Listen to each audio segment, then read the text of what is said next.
Ir šiandien mes turime žmogų, kuris, jeigu mes šnekame apie efektyvinimą, skaitmenizavimą, tai jis yra savo užsikėlęs, turbūt nežinau, ar gyvenime, ar trumpesniam laikotarpį, paspartinti visų prekių pristatymą bent jau viena diena greičiau. Ir galvodamas, kaip reikia pristatyti tą žmogų, tai aš neradau vieno apibūdinimo.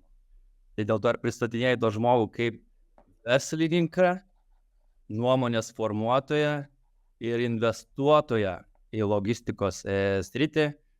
Tai labas, šnekam šiandien su Jurgiu Adomavičiumi. Sveiki, labas Evgenijau. Kaip ta diena prasidėjo? Žinau, kad turbūt darbovietė visą laiką yra ir darbotvarkė suplanuota valandų tikslumu. Trumpai apžvelgiam, kad jau iš kažko ar pietus pavogį, nors dar turime realiai, filmuojame pirmadienio ryte, kaip pavyksta viską suplanuoti.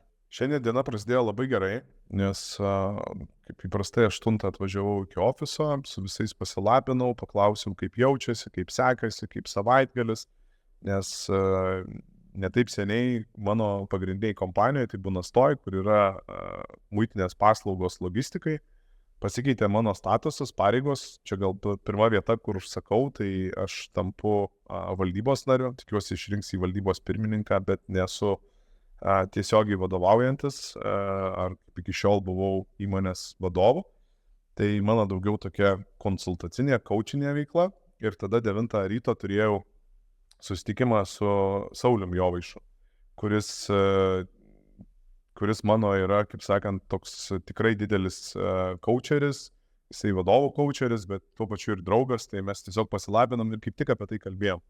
Kad mes abu priėjom prie tokios išvados, kada mūsų dienotvarkė nėra pilnai aklinai užkimšta, o turim tokių langų ir galbūt šiek tiek net sąžinė graužia, kad mes tokie gal ne visai efektyvūs, pamatėm, kad rezultatai tos dienos būna daug didesni ir daug geresni, arba daug didesnį pasitenkinimą mums kelia, nes taip atrodo, to klinai užkemši nuo 8 iki 6 valandos vakaro susitikimais, susirinkimais, kažkokiais skambučiais, o paskui vakare galvoju, o ką aš čia padariau? Daug kliurpiau, daug dariau, bet rezultato nėra.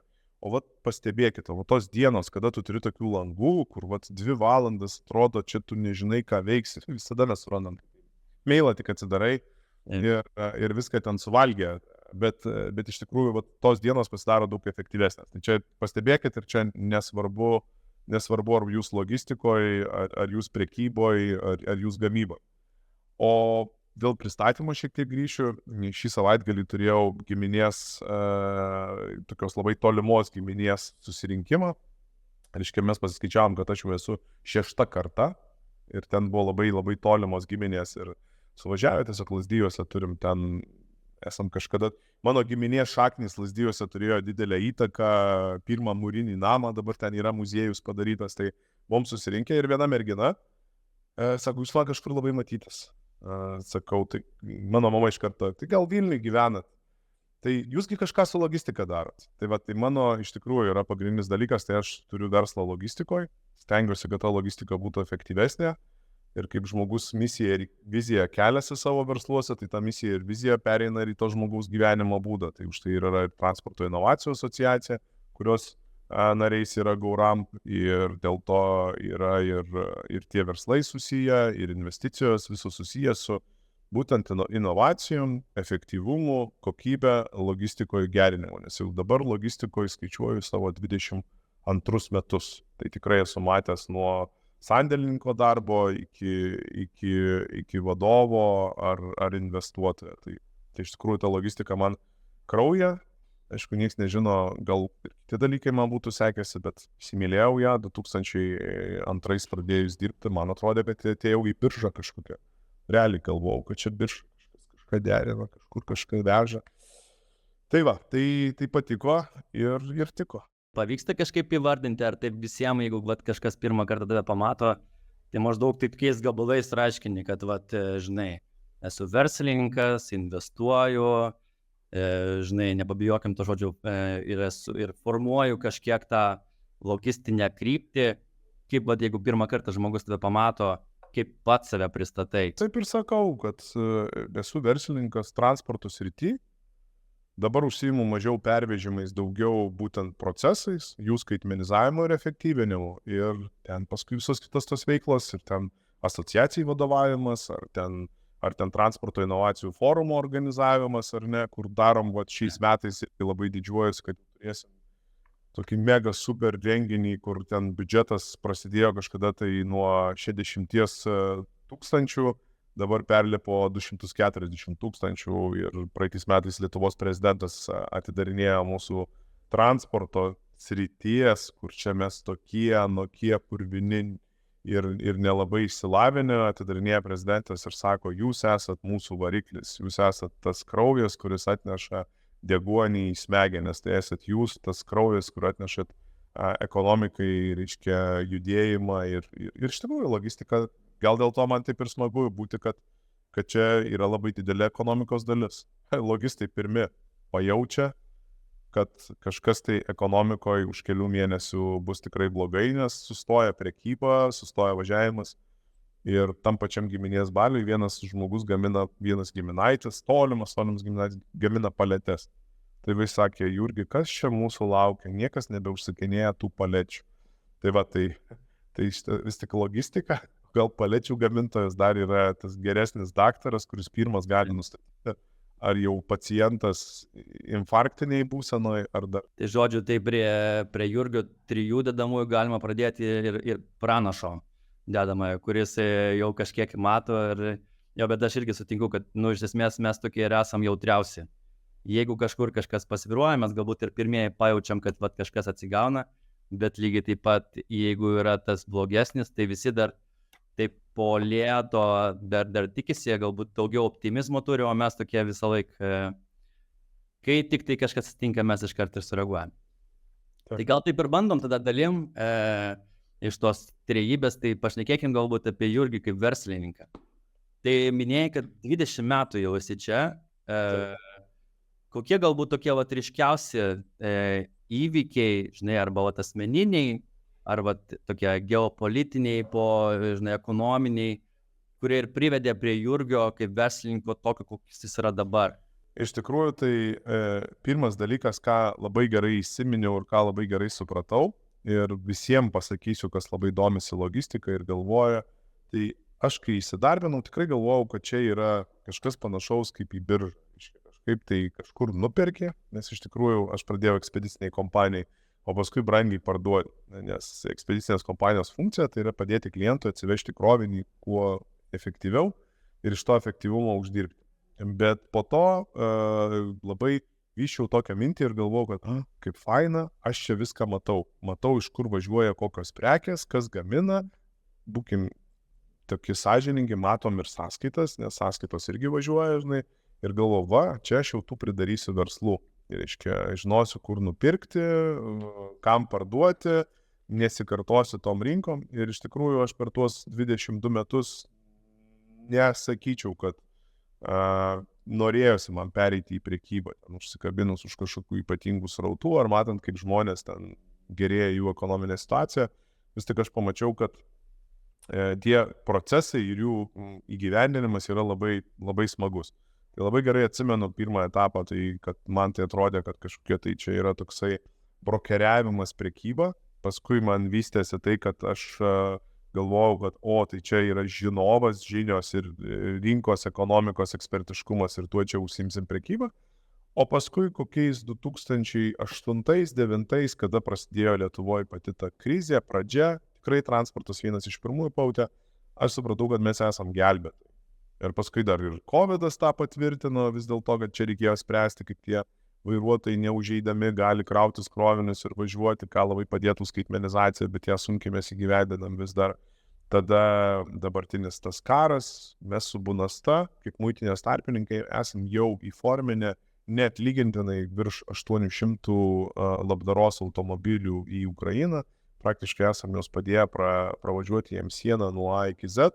Kaip taisyklė, ten tie, kas veža tos krovinius, tai jie ten dažniausiai neturi patirties, be dokumentų, ten bando visaip kitaip pravažiuoti, į juos žiūri visi taip su atsarga, nes visokių tų situacijų yra buvę tai, kad mūsų klientai yra paaukoję, nuvežę, o paskui mes patys esam pagavę tą patį krovinį, kai jau forminas atgal iš Ukrainos važiavo. Nu, ką padarysi, daug žmonių, tokia situacija. Tai aš paskui priėmiau tokią misiją, vystydamas kaip verslininkas, tai supratau, kad vis tik mes esam tokie sprendėjai, to tikrai kraujo užtikrintai, kad atneštumėm tą deguonį į smegenis. Ir viską tą statėm. O dabar pastarieji mano 4 gal metai, gal daugiau, tai aš matau, kad aš esu tas verslo angelas tikrasis, kur ateinu su tais smart pinigais, tikrai konsultuoju tuos verslus, įsitraukiu į jų kasdieninę veiklą, valdybas, man labai patinka kurti, improvizuoti, nepatinka įgyvendinti, tai tos valdybos, kurios turi stiprią vadybą, gal mažiau to polėkio rinkos supratimo, tai tikrai mano tas know-how ar greitą suvokimą, platų mąstymą labai gerai išnaudoja. Tikrai turim tokių labai gerų patirčių, kada startuolis atėjęs pas mane kreipiasi, vystė tik tai Amerikos rinkoje savo produktą, o įdėjus man didelį indėlį savo žinių patirties, mes pradėjom tą daryti ir ES ir dabar aš manau, kad ES dalis yra daug didesnė negu kažkada tai pagal užmačias buvo Amerikos. Tai man pradėjo dabar patikti dalintis. Ir tikrai aš vienam renginyje seniai dalyvavau, nenoriu čia sugadinti Ne, viskas gerai.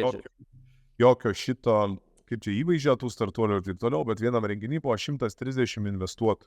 Ir organizatorius paprašė pakelti rankas, kas yra gavęs kažkiek pinigų, tai yra dividendais iš startuolių. Tai 130 investuotojų rankas pakėlė berods 3, gal 4 žmonės, kurie aktyviai investuoja ir daro. Tai investavimas dažniausiai tai nėra apie dividendus, taip, būna visokių keisų, kada yra parduodamos kompanijos, ten tada išsikešinimas vadinamas tas vyksta ir taip toliau, nes tavo tą dalį, bet dažniausiai investavimas ir startuolių ta visa sritis tai yra dalinimasis, mentorystė ir auginimas pačio sektoriaus. Ir aš tada stengiuosi juos sumečinti, galvoju visiems, kas ką turi, ko kas neturi, pažindinu ir darau. Tai va, paskutinis mano tas etapas galbūt toksai daugiau dalintis, daryti, nu ir visa ta veikla ir į tą susiveda. Dėl to atsirado labai gera platforma Transporto inovacijų asociacija, kur praktiškai irgi apie tą, ir Transporto inovacijų forumas irgi praktiškai apie tą, ir investavimas, versliniškumas liko, nes Transporto inovacijų forume tikrai turim fantastišką pitch sesiją, kur kviečiam startuolius ant scenos ir darom tokią edukaciją. Nes nepaslaptis, kad transporte ir versle visokių periodų būna, bet kai būna labai geras periodas, tai transporto įmonės užsidirba tikrai labai daug pinigų. Ir jos tikrai yra pajėgios ne vienam startuoliui padėti su apyvartiniam, su investicijom, plėtrai ir taip toliau. Tai aš noriu edukuoti tuos transportininkus, kaip daryti, nebūtinai į ūkį investuoti, ką dažnai daro transportininkai, jie kažkaip, matyt, pavargsta nuo to, o gal dėl to, kad turi labai daug tų uzbekų, kurie moka vis ganydžiai, ir labai dažnai nueina į ūkininkavimą šalia, o ne į šitą, o ne taip, kad čia investuoti į kokį startuolį, kur tu pakankamai gerai supranti į rinką ir galėtum kažką tai toliau jam padėti išsivystyti, išsiugdyti ir užauginti didelį verslą. Čia matai, čia turbūt dar yra susiję, kad, kaip ir minėjai, žinai, mes visi yra tikrai jau ne vienas ir ne du, yra tikrai didelė bendruomenė žmonių ir organizacijų, kurios nori tą skaitmenizavimo vėliavą nešti, bet ta kita pusė, tos įmonės jos vis tiek, žinai, taip šnekant labai atvirai, dar kažkiek prisibijo. Tai žinai, kai mes viduj prisibijom kažką keisti arba skaitmenizuoti, tada ir išorė tie pinigai ir resursai, kuriuos mes ten turime. Labai retai, galbūt reikėtų taip sakyti, yra mąstoma, okei, tai mes gal viduj nedarome, bet tada į išorę ten mes kažkaip paskatintumėm. Tai ta turbūt apskritai startuolių rinka, ypač šitam regione, nėra tokia jau stipriai paplitusi, aš vis dar galvoju, taip, ir ypač mūsų nišiniam sektoriuje, logistikoje. Išpaminu, mes kai tik tai pradėjom savo kelionę prieš 5-6 metus, tai labai sudėtinga buvo ne tik kompanijom aiškinti galbūt apie skaitmenizaciją ir svarbą, bet lygiai taip pat ir investuotojus įtikinti, kad čia logistika didžiulis pyrago gabalas ne tik čia mūsų regione, bet ir visam pasaulyje.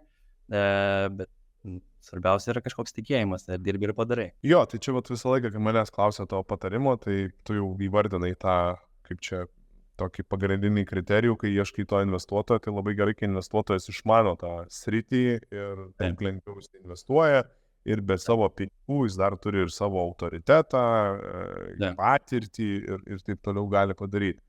Tačiau aš tikrai sutinku, kad logistika iš tų sektorių tikriausiai, kuri labiausiai ir greičiausiai pajaučia visokius pasikeitimus, ir pastaruoju metu pas mus tikrai nėra tokio tęstinumo.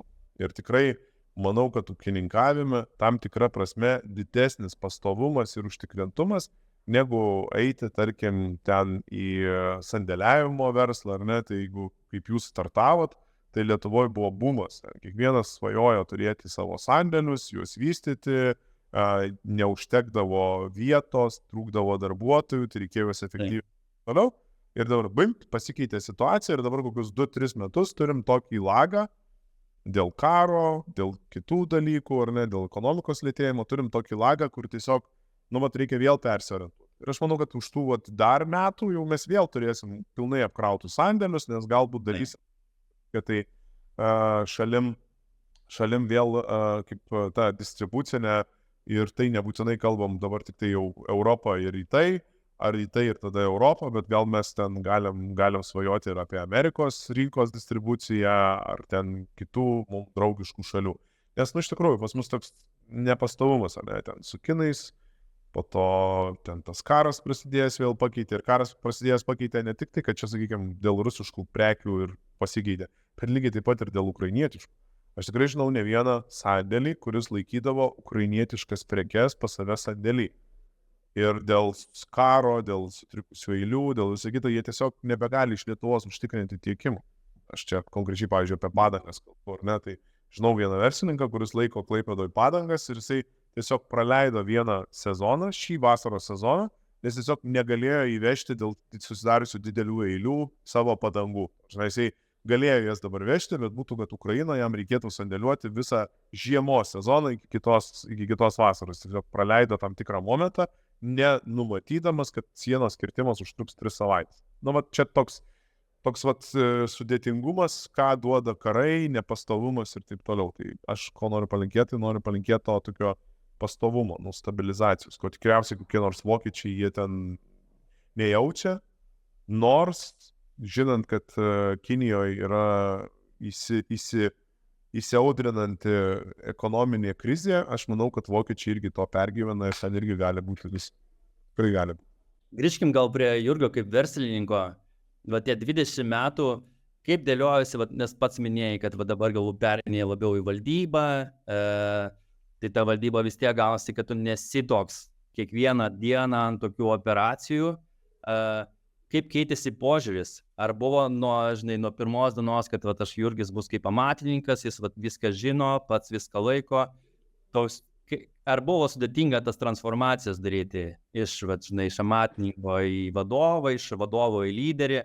Ir turbūt lyderis yra tas geras pasakymas, kai tu nueini į tokį valdybą, kur susirenka žmonės, kurie gali ir geba kartu diskutuoti ir po to, padaryti tos dalykus, o lyderis, kuris įkvepia, atneša idėjų ir taip stumia į priekį.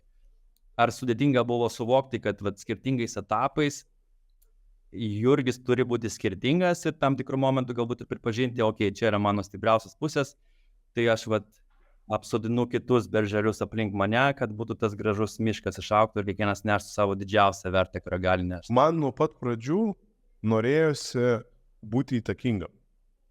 Aš niekada nenorėjau, darydamas ir savo kitas veiklas, aš nenorėjau būti garsus, žinomas ar ten atpažįstamas, dėl to mano pasirinkta strategija jokių būdų ten ne skandalai, ne nuogų užpakalių rodymas ar taip toliau, bet aš norėjau būti įtakingas. O įtakingumas lemia, kad tu turi turėti, jeigu tai verslas, tai didelis, jeigu pajamos, tai didelės, jeigu tai veikla, tai didelė. Ir aš labai gerai atsimenu, kad aš pradėjau pačioj pradžioj 2007 metais savo transporto įmonę. Ir aš turėjau 2 automobiliukus, kur važiavau aš ir mano geriausias draugas. Ir tuo metu mes jau per mėnesį uždirbdavom apie 9,000 litų. Litai dar buvo tada. Litų grinų, ta prasme, pajamų, neatskaičius mokesčių. Tai nusidėvėjimo, neskaičiuotų automobilio. Ir aš buvau užsispyręs, kad mums reikia jų turėti 30, 40. Ir iš tikrųjų, kai pradėjom skeilintis, didinti, tas pelningumas žiauriai susitraukia. Ir ta riba, vat, labai svarbu atkreipti dėmesį, kad amatininkas uždirba daug, vidutinis arba mažas verslininkas praktiškai nieko neuždirba arba pradirba ir paskui uždirba dideli verslai, ne? Dėl ko mes nematom Lietuvoje, bet čia dėl rinkos mažos, ne? Dėl ko nematom ten mažų prekybos tinklų, ar ten, reiškia, jeigu tinklas, tai didelis, jeigu ir jų daug nėra, ne? Jeigu elektroninė parduotuvė, tai didelė, turi būti apjungti viską, nes to vidutinio nėra. Lietuvoje jisai nėra pelningas dėl mažos rinkos, dėl atstumų, dėl geografinės padėties, tas yra neįmanoma. Tai aš visą laiką norėjau būti didelio nuo pat pradžių. Man tas lindo per gerklę, nes, reiškia, norimas didelis, tai neįdomu dirbti su mažais. Neįdomu ten pitskiotis, kapstytis ir taip toliau. Mano vadyba labai šlubuoja. Aš turiu didelių, ambicingų planų. Pykstu, kai jie neįsigyvendina. Man pats skaudžiausias ir pats blogiausias dalykas, tai kada galimybė nueina pro šalį. Kada matau didelę galimybę, bet dėl kažkokių prioritetų, dėl komandos, jinai tiesiog praslysta, kažkas pradeda kitas daryti ir taip toliau. Tai aš visą gyvenimą mokiausi, aš esu investavęs ir nekartą esu minėjęs tikrai 100 000 eurų į mokymus, kad tapti vadovu. Esu praklausęs milijonus valandų seminarų, YouTube ir visokių kitokių dalykų. Iš ko pasakoja pas mane ir atsirado paskui YouTube savo kanalas. Mes prie jo gal irgi dar prieisim. Tai iš tikrųjų jisai ir atsirado iš to, kad aš ieškojau informacijos. Ir čia mokiausi visą kitą. Bet man, norint įgyvendinti savo misiją pasaulyje, kaip aš ją susikūriau, net nežinau kada. Ar tai tėvam norėjau įrodyti, ar tai mokytojam norėjau įrodyti, ar tai klasiokam norėjau įrodyti, ar tai pirmai meiliai savo, net nesigilinau. Reikia, sako, nueiti kada pas psichoterapeutą ir pasigilinti, žinai, kam aš čia bandau ką įrodyti. Bet aš nuo pat pradžių norėjau turėti tokį mega didelį įtakos ratą ir jį dalinti. Nors sakyčiau, žinai, tu gali jį pajausti ir būdamas namo pirmininku. Tai aš 12 metų buvau namo pirmininku, lygiai su tom pačiom ambicijom. Bet namo pirmininkas tai ne tik statusas, bet dar ir atsakomybės. Tai aš, pavyzdžiui, nematydavau, kur yra nulūžęs turėklas ar rankena, nes man neįdomu smulkios detalės. Mano supratimu, tai jeigu tu esi vieno namo pirmininkas, tai imk 12 namų ir būk pirmininku, ten blogų istorijų yra. Žiūri ir rajono pirmininko jau. Jo, tai ten, žinai, seniūnas ir taip toliau ir panašiai. Tai aš visą laiką norėjau būti didelių, bet tada yra labai svarbu komanda. O komandos aš nemokėjau samdyti.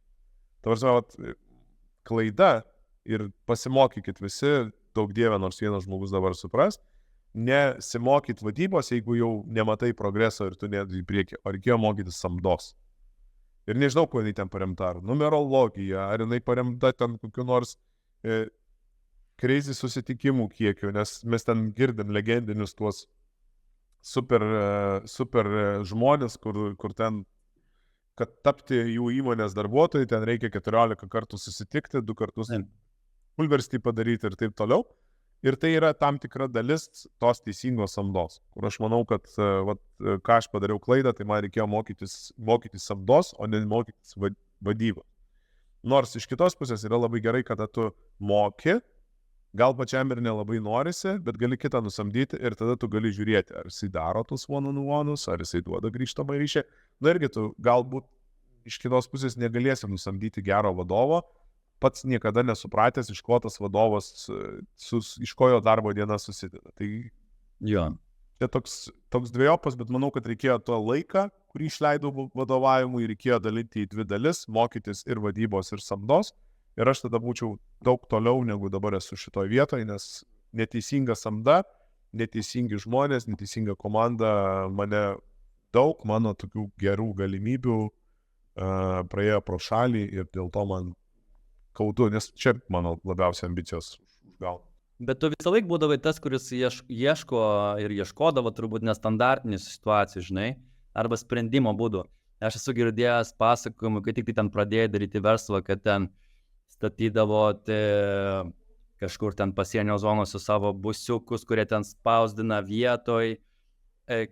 Kokie tokie, žinai, nestandartiniai ėjimai, kur visi galvoja, tai irgi čia jau tikrai pievos, žinai, čia skirtingus kampus, samda, žinai, jau pašnekėjom, technologiniai sprendimo pardavimo triukai, kur arba labai stipriai pasiteisina ir tu matai kaip vienas iš tokių esminių lūžių ir jis gali būti tiek, žinai, tiek į vieną, tiek į viršų, tiek žemyn. Tokie ryškiausi tokie atsiminimai. Man labai pavykdavo išjausti savo klientą ir būti laiku ir vietoj, o dabar šiek tiek aš esu, kaip čia, tas mano pasitikėjimas savim šiek tiek yra sugriautas. Ir mes prie jo prieisime. Tai pradėkim nuo to, ką tu pradžioje paklausai, tai tikrai labai džiazavom. Aš džiazavau, ar ne? Iš pradžių pradėjom teikti muitinės tarpininko paslaugas, tai kad tas paslaugas suteikti, mums reikia duomenų. Tie duomenys yra transporto dokumentus. Kad tuos transporto dokumentus gauti, mums reikėjo pasimatyti tiesiogiai su vairuotoju. Supraskit, kad mes čia kalbam apie 15 metų atgal ir tikrai neturėjom tokių mandrų telefonų, tokių kamerų. Skaneris būdavo kaip visas mano rašomasis stalas, tokio dydžio su 6 gigabaitų atminties disku, į kurį ten iš pradžių pumpuodavosi, po to per USB flešiuką internetą bandydavom išsiųsti tą lietą duomenų rinkinį. Tai man pavykdavo numatyti, kas klientui spręstų problemą. Tai dėl to iš tikrųjų atsirado, iš pradžių pirkom kemperius, nes juose buvo transformuodavo iš 12 V į 220, žodžiu, ten tie inverteriai tokie. Tada supratom, kad tie kemperiai, tai jie yra sunkus, dideli, o mums nemiegoti ten reikia, mums dirbti reikia. Ir paskui perėjom prie greitosios medicinos buvusių automobilių. Nu, tai čia fainai. Yeah. Vokietija, juos pirkdavau, o jie velniai apšiltinti. Profesionalų padaryta ta elektros įvadas, nes ta visa įranga jinai nuo 220 veikia, o dėl to buvo profesionaliai.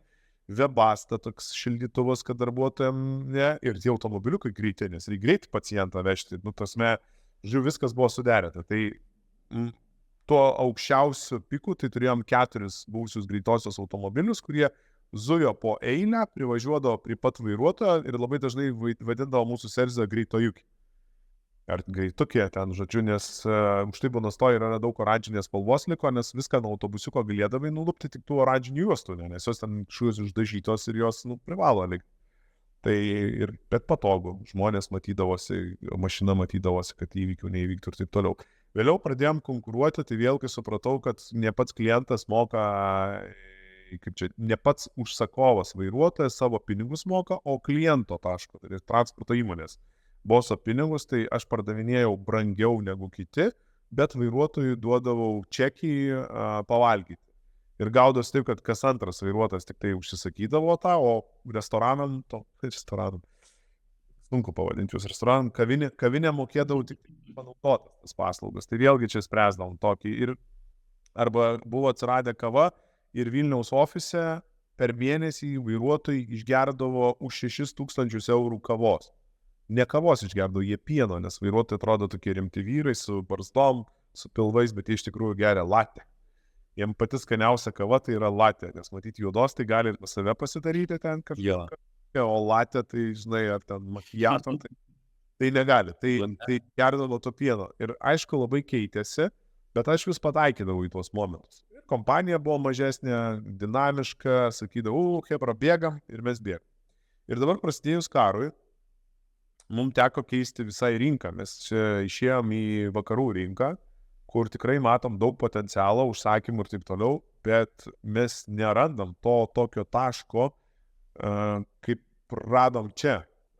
Bandėm irgi atsidaryti pačioj patraukliausiai matomoj vietoj už labai brangiai ofisą. Neveikia.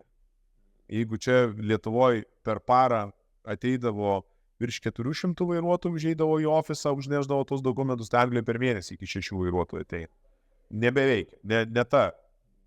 Tada pabandėm padaryti, reiškia, kažkokias tai appsus, siuntimus ir taip toliau. Neveikia, nes ne vairuotojas užsakinėja. Tai vat, žodžiu, dar ieškom ir tada, kai tas organizmas pasidaro labai didelis, tai tu turi, kaip čia, išmokti, įgalinti ir kitus kurti, ir jie turi pradėti kurti, taip toliau, ir čia yra sunku. Ir aš su tuo ne taip gerai dorojuosi, kaip dorodavausi arba kaip pats darydavau, bet po truputį judam. Tai mūsų dabar rinka iš čia pasitraukus, mes čia praktiškai darbo nebeturim mūsų Lietuvos teritorijoje, bet džiugu, kad mūsų komanda kalba ir vokiškai, ir lenkiškai, ir angliškai, ir mes tiesiog nepasiduodam ir bandom nagrinėtis ir gal tikrai atrasim tokius dalykus. Ir čia dabar, kaip aš paskutinį pasiūliau, tai pasiūliau pralašinėti iPhone'us. Ir mano čia marketingo skyrius, oi, čia bus papirkinėjimas, čia kaip reaguos klientai ir toliau. Ir pirmą pralaštą iPhone'ą vasaros metu aš pats nuvežiau klientui ir kaip aš mačiau, kaip tos įmonės vadovas džiaugiasi, kad jo darbuotojas laimėjo tą iPhone, nes nebėra tų korupcinių dalykų, kad čia mes kažkaip papirkinėjom, kad čia dar kažką tai darom. Jisai tiesiog gamifikacijai dalyvavo žaidime sąžiningai ir džiaugiasi, kad jo darbuotojas sąžiningai laimėjo tą daiktą, pateikdamas daugiausia užsakymų ir tai yra smagu. Tai nežinau, gal bandysim eiti per tą, neieškoti kažkokių super dalykų, o tiesiog, sakysim, galite laimėti automobilį, pirkit pas mus ir kažkokia gamifikacija, tam dar kažkokios platformos reikia, bet žodžiu, aš nepasiduodu, tiesiog sakau, bet darosi sunkiau ir kiekvienoje rinkoje yra kitokia specifika. Tai dabar man reikia išmokti prisitaikyti prie kitos rinkos, įsiklausyti, kas joje veikia, kas daro, o tą ką gali padaryti, būdamas ten fiziškai, arba sėdėdamas pas klientą ofise, arba būdamas, kur tų mūsų paslaugų reikia. Tai džiugu, kad man nebereikia užsiimti vadybą, nereikia daryti tų one-on-one po 6 per dieną, o galiu judėti ir ieškoti sprendimų tarptautiniu mastu. Ar buvo sudėtinga Jurgiui su didžiuliam ambicijom pripažinti, kad kažko Jurgis nesugeba ir reikia atiduoti kitiem? Ar čia labiau yra, kad matai, kad čia yra ta įtakos sfera, kurią aš galiu daryti, bet iš esmės ambicija ir potencialas yra žymiai didesnis, dėl to taip kaip ir, randi savo racionalių argumentų, kodėl galima vieną paleisti ir prie kito kabintis, kur yra tiesiog didesnis kasnis. Gal greitis labiausiai man baisu, ar ne? Aš vis tik mes žmonės ir pas mus tos gerosios medžiagos, nežinau kaip jos ten vadinasi, ar ten adrenalinas, ar ten endorfinas, ar ten dar kažkas, tai gaminasi už pergalių šito. Tai jeigu tu nori, kad tų pergalių būtų daugiau, greičiau ir geriau, pradedi ieškoti įvairių sprendimų. Tai aš nepasakyčiau, kad kol kas dar jaučiu tų pergalių. Tai čia aš galiu paslysti arba suklupti ir po to kažkaip tai ieškoti kažkokių tai, būdamas nusivylime, kažkokių kitų sprendimų. Tai dar gali visos klaidos būti prieš akį. Bet šiaip aš savo remdamasis, kad tai gali būti pagreitins mano tikslų pasiekimą ar gyvendinimą, tai dėl to ir nebuvo sunku susteigti. Saugu gali būti, kad nepasitvirtins ir tada ką reikės daryti, aš dar to nežinau. Bet daug dalykų nežinom, tai turbūt čia yra to verslininko viena iš dedamųjų, kad niekada nežinai, kas bus rytoj, daug dalykų keičiasi ir tu arba komfortiškai tame visame jautiesi. Jevgenijau, gal tik dėl to, gal mes tik logistikoje, gal mes augintumėm avis, tai pergintumėm, tai kad gal kokia liga, gal šalta žiema bus, o nepotumėm, kad čia, karas, kad čia dar kažkas, tai, tiesiog gal mums būtų kitaip, bet ką padarysi, aš ir tu mes logistikoje. Esam, kur esam. Ir iki galo jau būsim joje. Taip. Tai klausyk, ar aš teisingai transliuoju, kad būtent noras būti įtakingu, kur ir buvo pradmuo viso to, ką pradėjai daryti ir tokia kelrodė žvaigždė. Ar tai buvo viena iš pagrindinių priežasčių, kodėl Jurgis pradėjo kurti YouTube kanalą, kuris dabar turi virš 20 000 sekėjų, Jurgis įkūrė inovacijų asociaciją transporte, Jurgis pradėjo galvoti apie, iš pradžių mažo masto renginuką transporto inovacijų forumą, kuris dabar yra didžiulis renginys, kaip kilo mintis tiek daug dalinti ir, palaipsniui. Aš manau, kad labai drąsiai galim vadinti Jurgį kaip vieną iš didžiausių, dabar reikšmingiausių ir svarbiausių logistikos industrijos nuomonės formuotojų visam regione. Kaip apskritai atsirado toks, noras, nes tiek laiko daryti čia, mechaniškai nepadarysi, turi būti iš savęs, organinis noras. Jo, čia yra organinis noras, aš tų norų nejungiau į vieną ir nebuvo taip, kad dabar šiais metais tokį pasileisiu projektą, kitais metais kitokį projektą pasileisiu ir tas veiks. tas viskas vyko palaipsniui. Ir iš tikrųjų, transporto inovacijų forumas buvo pirmesnis renginys negu transporto inovacijų asociacija kaip darinys įsikūrė. Iš tikrųjų, aš tikrai mačiau, kad keičiasi kažkas tai rinkoje ir man pasidarė, kaip čia, neramu, arba aš vėl bijojau praleisti kažkokias galimybės.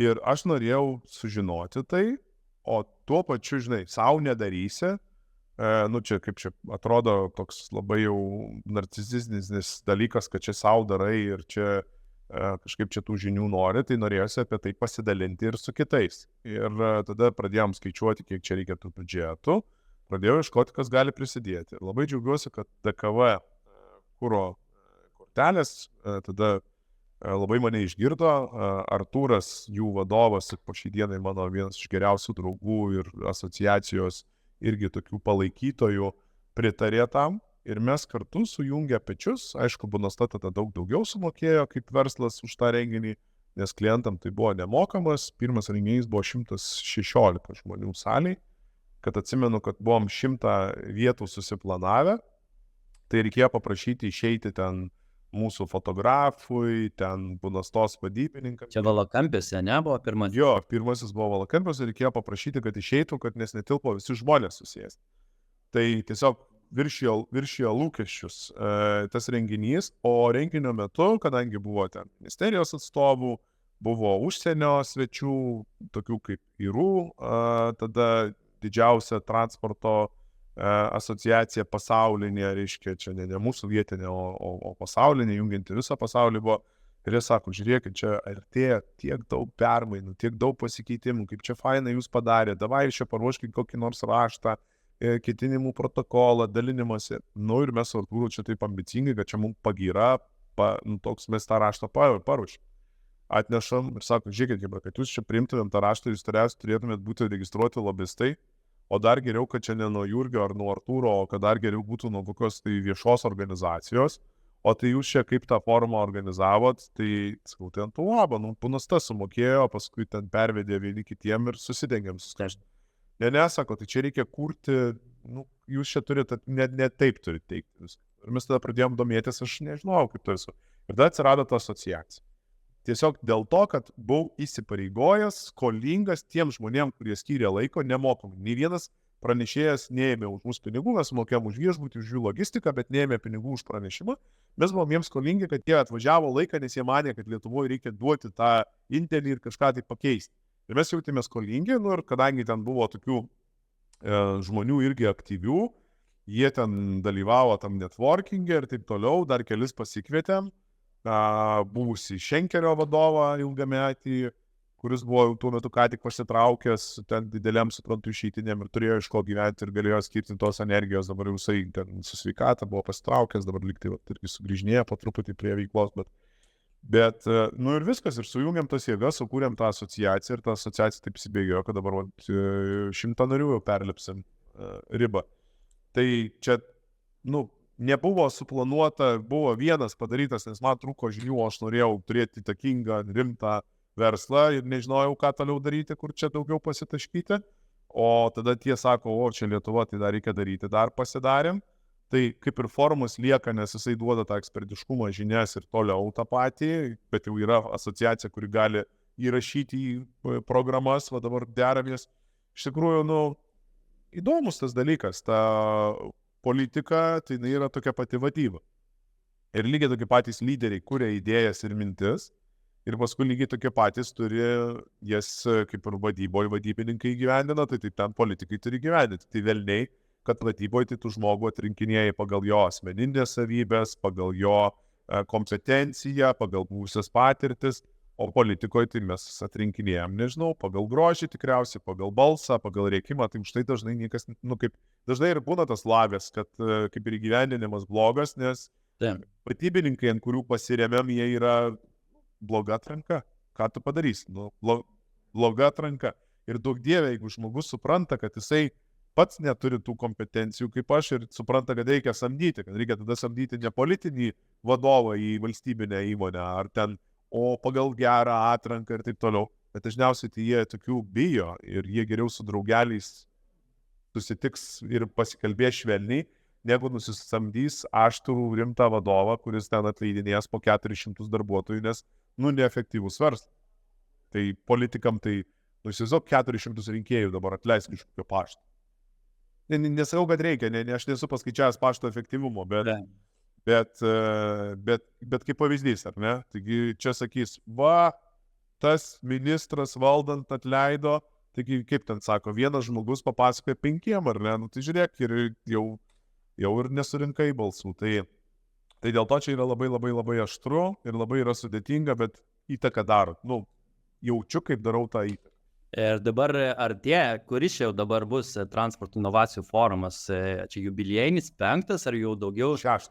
Ko galima tikėtis? Ir aš žinai, čia taip pasinaudodamas eteriu. Aš irgi labai džiaugiuosi naudoti šito eteriu, tai spalio 9-10 dienomis Litexpo vyks 6. transporto inovacijų forumas.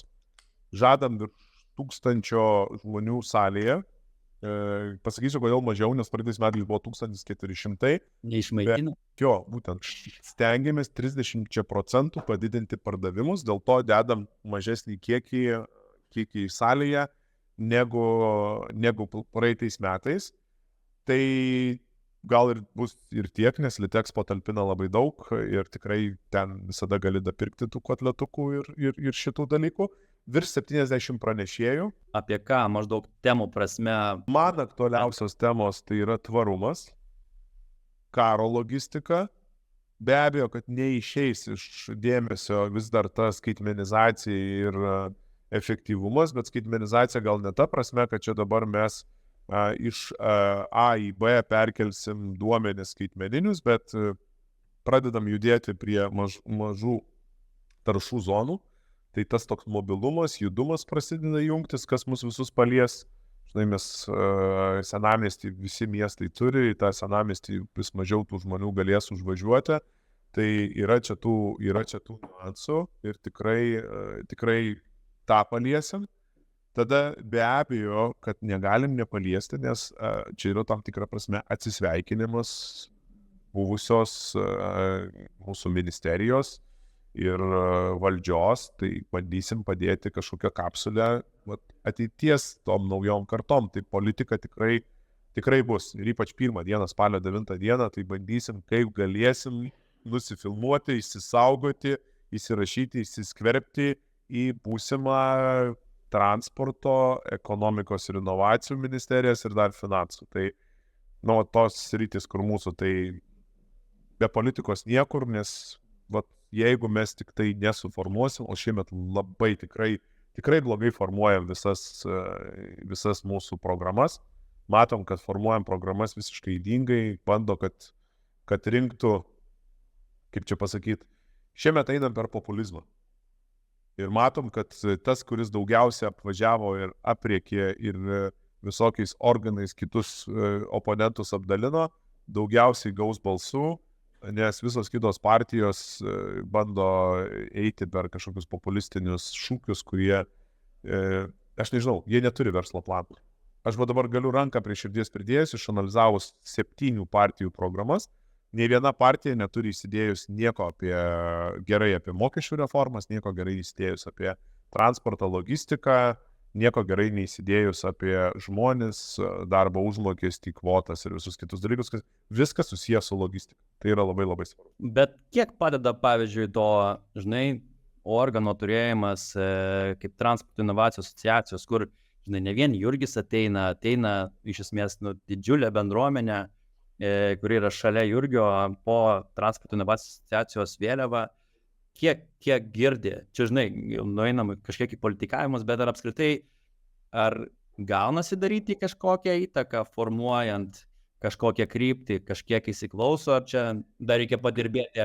Kalbėkim apie praeitus metus ir apie praeitą tendenciją, apie naują nekalbėkim, nes nieks nežino. Skaitau, kad nepapasakojau niekam ir skaitau, kad niekam neįdėjau. Tai tarkim, prisimenant, kaip vyko praeitą kadenciją prieš praeitus rinkimus susitikimas su Laisvės partija, kuri dabar ir yra būtent išvardintose mūsų ministerijose, ne visos iki galo, bet išvardintose. Tai reiškia, Aušrinė prašė mūsų skaičių, prašė argumentų, prašė planų, prašė kas pasikeis. Mes tą darėm nemokamai, darėm analizę kaip asociacija, dalinomės tarp narių, kažkas statistiką rinko, kažkas analizę darė ir taip toliau. Ir žiūrėkit, turim sandboxą, turim finansavimą, tai yra sandboxo mūsų asociacijos nariai, tai tikrai ne vienas ir ne du ir ne trys pasiėmė finansavimą. Taip, jis šiek tiek atspindėjo tuo metu 5G, ko mes tuo metu net nekalbėjome apie tai. Taip, suprantu, kad reikėjo panaudoti ir tam tikrus dalykus įdėti, bet tai yra vis tiek mūsų transporto ir logistikos sektorius gavo iš tos sandboxo kokius 4 milijonus, jeigu visus narius skaičiuosi. Tai yra mūsų asociacijos, mūsų kokių 5-6 žmonių darbo indėlis. Ir jisai buvo padarytas prieš rinkimus, įtrauktas į programą ir programos metu buvo įgyvendintas. Tai čia vienareikšmiškai. Tada be abejo upių transportas.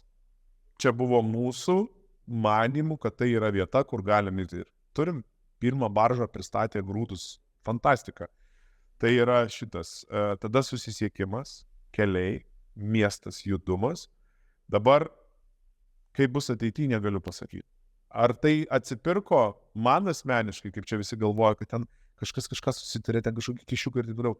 Hebra, aš manau, kad labiau tai yra nesupratimas, nežinojimas ir to greito sprendimo priėmimas, negu ten kažkas susitarė, kažką tai nupirko, kažkas kažką tai padarė. Sąžininkai, nes aš, pavyzdžiui, galiu griežtai pasakyti, kad aš niekam nieko nesiūliau ir niekada man niekas nieko nesiūlė, kad mes kažką tai įgyvendintume. O dirbom sąžininkai ir norėjom padaryti, nes sandboxas tai aš tikrai žinau, kiek dabar yra daug asociacijų narių, kuriem trūksta finansavimo ir jie nėra užtikrinti, jie neturi pastovaus galimo šaltinio, užsakymų kiekio prognozuojamo ar ten įsipareigojimų kažko, kad jie galėtų investuoti į tą patį dirbtinį intelektą, kur dabar tuoj pasirodys vėl finansiniai šaltiniai.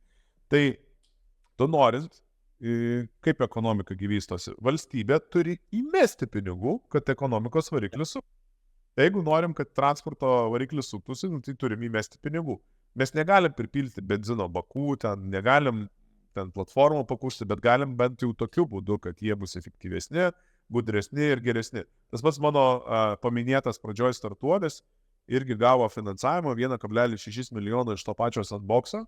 Tai ką jis daro? Dirbtinio intelekto pagalba padeda transporto vadybininkui suefektyvinti darbą. Tai reiškia, sumažina CO2 kiekį, mašina nevasivažinėja tuščia bet kur, padidina mašinos uždirbamumą, tai reiškia, įmonė sumokės gale pelno mokestį bus didesnį, valstybė gaus mokesčius ir tada dar planuoja kelių mokesčius, kur ten kaip kada sumokėti. Tai irgi ir įmonė taupo, bet ir mūsų valstybei susimoka už kelių mokesčius. Kelių mokestį labai judinom, nepasidarėm teisingai, nedabaigėm iki galo, bet ačiū Dievui, nors elektromobiliai nemoka. Nu tai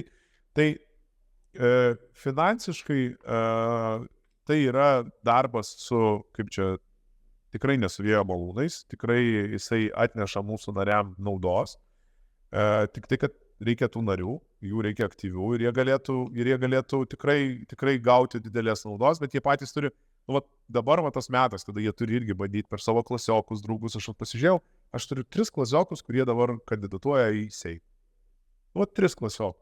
Tai per juos aš gaunu dar draftus programų, sakau, ten Andriau, būk geras, vakar irgi susirašinėjom su vienu klasioku.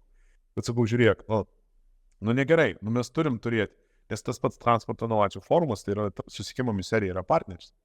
Aš nežinau, ar kitais metais mes turėsim palaikymą, gal sakys, kad ne, ir nežinom, ar turėsim dalį finansavimo, nes jeigu tu nori turėti politikus ir turėti politinį žodį tenai, tai tu turėtų būti nereklaminis, ne finansinis, tai o iš ko padaryti? Tai tada turi arba mokėti žmonės, kad žmonės į politikus neįs paklausyti, arba turi turėti politikai. Tai mes, pavyzdžiui, buvom įsitraukę, kad forumui daryti turėsim kiekvienais metais, ten gal ne tokia didelė suma, palyginus su 240 000 biudžeto, bet 30 000 turėjom ir panelėm, salėm išnuomoti, limuzinam nusamdyti, tie politikam užteko.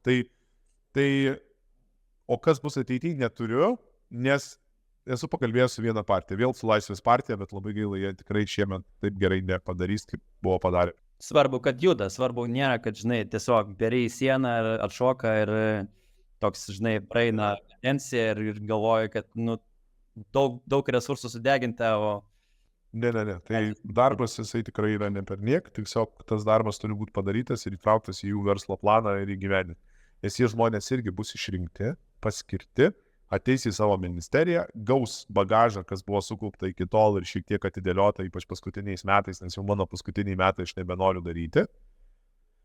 Tada prisižadėję, prisipasakoję, prisivaidenę žmonėm vėl turės kažką atspindėti ir padaryti ten apie MMA ir kitus dalykus, o iš ko uždirbti ir nieko ir nežinos. Nei vienas nesako, kad padidins skrydžių skaičių, pavyzdžiui, ar ne? Ar vat man dabar reikia skristi į Hamburgą ir aš neturiu tiesiog skrydžių. O jeigu aš dabar būčiau Lenkas, tai aš sėčiau į lėktuvą, per valandą į tenai, per valandą atgal sutvarkiau verslo reikalus ir toliau dirbu valstybės ir savo verslo labą. Lietuvoje, tai aš turiu visą dieną išleisti tą. Bet užtat mes tokie lietuviai ir esam. Aš kaip visą laiką sakau, mes turime tokį postsovietinį mechanizmą. Mūsų nėra taip lengva palaužti. Ir vat nesvarbu, ten bus 3 persėdimai, mes vis tiek varysim, važiuosim, eisim. O kiti, žinai, pabando, nėra tiesiog, neskrendu, galimybė yra, galimybės nėra, o mes... Aš manau, kad čia padarė tie močiutės ir seneliai, kur pasakojo, atsimeni, kaip aš į mokyklą 5 kilometrus ėjau. Klausyk, tai Jurgis kaip investuotojas, aš suprantu, kad tu investuoji didžiulį laiko resursą, bet lygiai taip pat viena iš tavo šakų yra investavimas, ir ne tik įmonės viduj, savo įmonė viduj, bet lygiai taip pat ir išorė, ne? Koks tu esi? Ar tu esi, nes kiek supratau, kad tu toks įsitraukiantis, bet žodžiu, kaip apibūdintų Jurgis save kaip investuotoją? Tai pirmiausia, aš pastaruosius 2 metus, kai tik prasidėjo karas, aš visus savo investicijas sustabdžiau, tai yra neišsitraukiau jokių, startuoliai tuos pinigus turi, bet sustabdžiau, nes tiesiog padedu savo pagrindiniam verslui, visom savo kaip akcininko ir yra pareiga savo finansais, aišku, jau jie beveik visi yra išsekę, labai tikiuosi, kad šitie metai jau bus tokie lemiami ir ukrainiečiai to tikisi tikriausiai ir aš versle būdamas to tikiuosi, tai esu pristabdęs. Bet kai aš tik tai pradėjau viešinti, kad investuoju, aš atsimenu, mano pirmas buvo pasiskelbimas Litvane, kad aš investuoju, aš sulaukiu berods per vieną dieną sulaukiu 40 pasiūlymų, ir ten pradedant nuo kavos kiosko, baigiant ten kažkuo. Prieš Dievę skaitau ir aš sakau, nieko nesuprantu. Tai mano griežtas apsisprendimas būti transporte ir logistikoje. Ir labai svarbu, kad tai būtų efektyvumas ir procesų optimizavimas. Tai čia mano pagrindiniai kriterijai renkantis į ką investuosiu. Pertrauksiu, aš dar pamenu tavo tą tokį video išėjimą, kad aš Jurgis ir investuoju, jeigu neklystu, ten gal buvo 10 000, nepasakysiu kelinti čia metai, bet jau taip. Tada Jurgis buvo, žinai, persona reikšminga. Ir čia tikrai tas buvo. Tai čia tu labai gerai prisimeni mano pirmą išėjimą. Taip. Tai vat į šitą išėjimą aš per pirmą tą dieną vakarą gavau virš 40 visokių pasiūlymų. Yes. Aš supratau, kad aš nuskęsiu, viską, kur galim čia reiškia panaudoti mano patirtį, pažintis, autoritetą ir taip toliau. Ir kai dabar sulėtėjo, prasidėjo recesija, aš labai pajaučiau, kad tai yra negerai. Mane išgelbėjo vienintelis dalykas, kai kiti sako, čia reikia diversifikuoti, kad mano diversifikacija yra per skirtingas šalis. Aš startuoliuose, kurie nesustoja tik tai ties Lietuvos ekonomika ir tik Lietuvos rinka. Nes pavyzdžiui, jeigu Lietuvoje muitinės tarpininkų yra dabar tikrai labai labai blogai ir startuolis, kuris ten optimizuoja muitinės tarpininko veiklą, tai tam pačiam startuoliui veikiant Anglijos arba Vokietijos rinkoje dabar yra labai labai gerai. Nes vokiečiam per daug duomenų, jiems sunku, jie nenori nieko galvoti, rusai ir ten, žodžiu, Ukraina irgi blogai, tai geriau aš nieko nedarysiu, tai ten yra gerai. Tai mane išgelbėjo, kad tie startuoliai jau buvo pagavę pagreitį ir jų diversifikacija buvo per skirtingas šalis. Bet ateityje tai labai stengsiuos, kad taip nebūtų, kad vienoje vietoje neužsidaryti, nes čia būtų galima. Jeigu aš būčiau investavęs į sandėlį, pavyzdžiui, dabar Lietuvoje, tikriausiai jau nasta būtų užsilenkti. Tiesiog. Tai mus išgelbėjo tai, kad aš investavau į daug šalių atidarimą, į plačią geografiją, o ne į gilį paslaugų. Ačiū Dievui. Tai čia taip irgi su startuoliais. Ir kitas dalykas, ką jau išmokau per šitus, tai jeigu jau aš investuoju, tai jau investuoju į tuos tikrus žmonės, kur vėlgi kalbu apie tą pačią samdą. Ir čia nesvarbu, ar čia numerologija, ar čia asmeniai santykiai, ar čia kompetencija, ar čia patirtis, bet aš investuoju į žmonės, kad tie žmonės ir mane augintų, ir mane mokytų, ir darytų, ta prasme, tą pasaulį geresnį. Pavyzdžiui, mano toks su mobilumu ir judumu, CO2 mažinimu ir irgi su išskaičiavimo investicija yra į Walk 15. Tai pavyzdžiui, aš esu jau 2 startuolius nuvedęs pas Vladą su Vytautu, kad jie išmokytų jiem pasiruošti pitch deskus ir kad išmokytų, kaip reikia pitchinti. Tarsi, vėlgi jungiu į tą tokią ekosistemą. Ne tai, kad aš čia investavau, tai jūs apie tai nieko nežinokit, kurkit iš naujo, bet vedu per tuos pačius. Arba, pavyzdžiui, tie patys teisininkai, kurie paruošia ten vienam startuolio opcioną, tai ruošia ir kitam ir sako, žiūrėk, mes ten tokią klaidelę esam padarę, ten tokią patirtis, matai, kaip buvo, tai geriau padaryti. Tai mane gelbėja vėlgi, nes ta pati ekosistema. Tai faina būti, nes tu ten esi investuotojas, tu esi įtakingas, tave klauso, girdi ir taip toliau.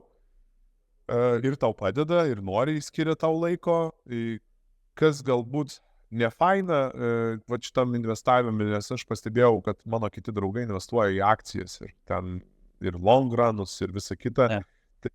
Jų uždirbami pinigai, per tuos pačius 10 aktyvių mano investavimo metų į startuolius yra gerokai didesni. Nes mano dabar šiuo metu nei vienas startuolis nėra IPO padaręs, ar ten, kitaip sakant, aš galėčiau parsiduoti savo akcijas, bet praktiškai už tą pačią vertę, už kurią aš esu nupirkęs. Tai aš tokio kaip ten 10x, kaip visi kalba, ar ten, ne, bet kad vieni kitiem prisideda ir, pavyzdžiui, mes tik tai su Walk 15 tikrai svarstom, kaip mes galėtume eiti į Lenkijos rinką ir pabandyti padidinti mano pagrindinio verslo, muitinės tarpininkų logistikai žinomumą Lenkijos vežėjų tarpe, išnaudodami Walk 15 žingsnių iššūkį.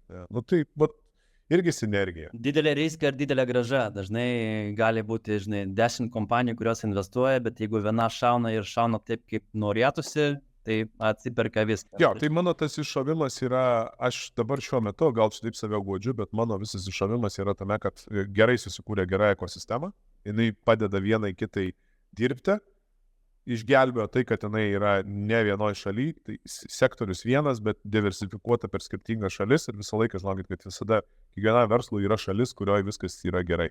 Jeigu kažkur negerai, tai iššokit tokios šalies, kur tą patį verslo modelį galima kažkokio kitoje šalyje pakartoti ir tas dažniausiai veikia. Tai gal rezimuokim visą tą, ką šnekėjom, aš manau, kad aš drįsiu ir dar vieną epitetą tau pridėti, tai mes šnekėjom apie Jurgį verslininką, Jurgį nuomonės formuotoją, įtakingą investuotoją, kuris įjungia visus, bet turbūt vienas žodis, kuris galėtų tave labai gerai apibendrinti, yra Jurgis įtakingas ir ambicingas vizionierius.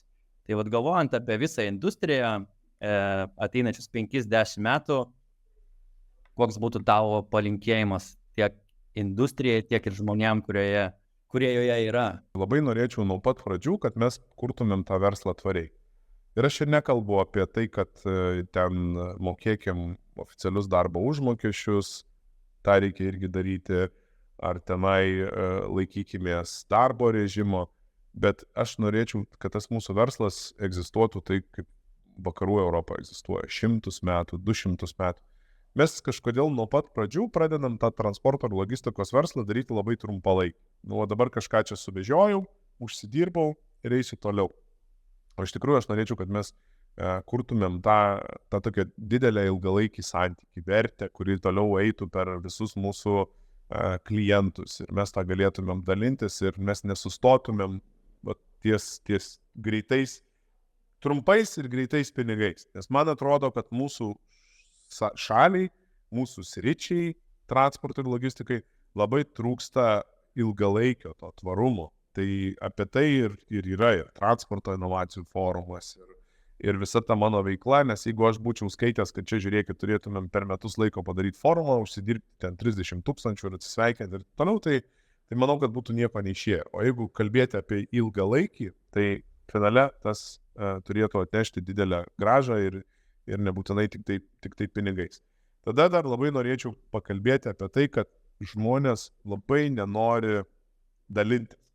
Ir labai mūsų sektoriui dažnai kartoja tas pačias klaidas. Ir kartais man skambina ir sako, dabar ten atsidaro naujas maršrutas iš Kinijos. Velniškai sunkus maršrutas, bet jis yra. Ir aš jau žinau, kurie klientai važiuoja. Ir man skambina naujas klientas, sako, Jurgi, pas mane ten atsitiko bėda, sakau, tai tu pasiskambink, ten tas jau važiuoja, jau metus laiko suka, jis ten žino. Aš žinau, jam skambinau, jis ten nenori dalintis. Ir man, taip, žinai, aš suprantu, maža rinka, norisi būti lyderiu, nori būti geriausiu ir taip toliau, betgi mes jau nebesam pririšti prie Lietuvos, mes jau dirbam tarptautiniu verslu ir apie tą įmonę irgi kalbam, jau turi ir Lenkijoje, ir Vokietijoje skyrius, ir gal net apie Angliją svarsto, ar ne, tai, bet aš norėčiau, kad mes atėjus naujai kartai, nes jau ten irgi vaikai perima tą verslą, kad atėjus naujai kartai mes būtumėm labiau atviresni, kad nekartotumėm ir nedegintumėm to pačio, tų krovinių visiems užteks. 100% visiems užteks. O gali būti, kad sugadins tas vienas lietuvių įvaizdį, tiesiog blogai atlikdamas tą paslaugą. Ir nuo to laiko tas sakys, aš daugiau lietuvių nebesamdau. Tiesiog, tai mano toks palinkėjimas, žinai, kurkim verslą tvariai ir galvokim, užsidirbkim šiandien, bet galvokim apie 10 metų į priekį. Ir jau išmoko COVID-ą susitvarkėm, dabar karą tą nugalėsim, žinai, krizių šitiek jau perėjom, tai aš tikiu, kad mes nenugalimi ir mes viską galime pasidaryti, tai ilgalaikį galvokim ir tada dalinkime. Kodėl, kam reikia, kad tas tą patį išgyventų, nes man atrodo, kad jie visi tie užsakovai, klientai, mūsų lietuvius vertina kaip vieną. Net dažnai būna, kad aš atvažiuoju į LKV Valterį ir jis man klausia, o tu pažįsti ten kokį Saulių? Jis net nesako nei pavardės, nei įmonės pavadinimo, bet Saulių. Nes jiem atrodo, kad mes čia vos ne vienam bute visi gyvenam, ar ne? Ir tada, kai tas Saulius blogai kažką tai padaro, tai galvoju, tai čia ir Jurgis taip pat blogai padarys. Tai aš visą laiką galvoju, kodėl nepasidalinus ir nepadarius tokio gero. O trečias dalykas, tai, žinai, kas dirba, kas daro, tas ir turi. Kas nedirba, kas nedaro, tai nieko ir nesigauna. Tai mes labai gerai čia pradėjome apie tai, kad mes mokomės iš mūsų protėvių, kurie į mokyklą ėjo basi, patys mokam ir galim daryti. Tai labai norėčiau, kad neprarastų tos savybės imti ir daryti, spręsti klientam problemas. Ir ar tai yra sandėlio planavimas, ar tai yra transporto planavimas, ar tai yra dokumentai, kurie nuolatos yra ir didelėm šūsnim ir popieriniai. Tai jeigu mes nepasiduosim ir darysim, nors gal ir nematysim toj trumpoj perspektyvoje šito, tai aš manau, kad mes išvešim tą visą tą mūsų sektorių į priekį, nes aš manau, kad turint tokį didelį ūkį, tokią galimybę, dabar Lietuvoje yra virš 800 000 registruotų automobilių, tai mes tikrai vis dar esam lyderiai transporto ir logistikos srity, ir mes ir tą ir politikam pasakojam. Žiūrėkit, tai nekankinkit, tai padarykit, kad jie galėtų tų darbuotojų, kad tie visi vilkikai galėtų važiuoti, nekankinkit, kad jie galėtų tos vilkikus išnaudoti ir jie galėtų tenai, efektyviai išnaudoti, be grąžinimų. Tai, darysim ir padarysim. Tai žodžiu, liko tik tai įdėti labai daug darbo ir tas tavo didžiulis noras padaryti pristatymą bent jau vieną dieną arčiau ir greičiau, tai įgyvendinams. Be abejo, visi kartu mes prie to prisidedam. Pradėkim nuo gamintojo ir sandėlio, transporto ir dokumentų ruošimo muitinės tarpe.